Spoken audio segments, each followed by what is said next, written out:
நீங்கள் பார்த்து கொண்டிருப்பது 24 நியூஸ் தமிழ். உதகையில் குழு கால நிலையை அனுபவிக்க குவிந்த 3 மாநில சுற்றுலா பயணிகள். ரோஜா பூங்காவில் பூத்து குலுங்கும் பச்சை ரோஜா மலர்கள் மற்றும் உதகை தாவரவியல் பூங்கா கண்ணாடி மாளிகையில் பூத்து குலுங்கும் பிஸ்லில்லியம் மலர்களை கண்டு ரசித்து சென்றனர். இயற்கை எழில் கொஞ்சம் நீலகிரி மாவட்டத்தில் உள்ள உதகையில் வார விடுமுறையான இன்று கேரளா, கர்நாடகா உட்பட தமிழ்நாட்டின் பல்வேறு பகுதிகளில் இருந்து சுற்றுலா பயணிகள் வந்துள்ளனர். அவ்வப்போது சாரல் மழை, மேகமூட்டம் என குழு காலநிலை நிலவி வரும் நிலையில் உதகையில் உள்ள பைக்காரா நீர்வீழ்ச்சியில் ஓடும் தண்ணீரை பார்த்து ரசிப்பதுடன் குடும்பமாக செல்ஃபி எடுத்து மகிழ்கின்றனர்.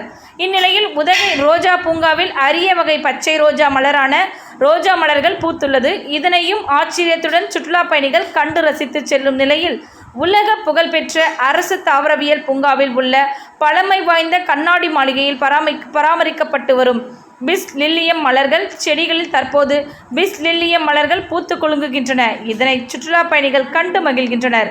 உதகை அருகே தலைக்குந்தா பகுதியில் அமைந்துள்ள பைன் ஃபாரஸ்ட் சூழல் சுற்றுலா மையத்தில் நேற்று முன்தினம் புலி நடமாட்டத்தால் மூடப்பட்ட நிலையில் வார விடுமுறை நாளான இன்று திறக்கப்பட்ட இருந்தது.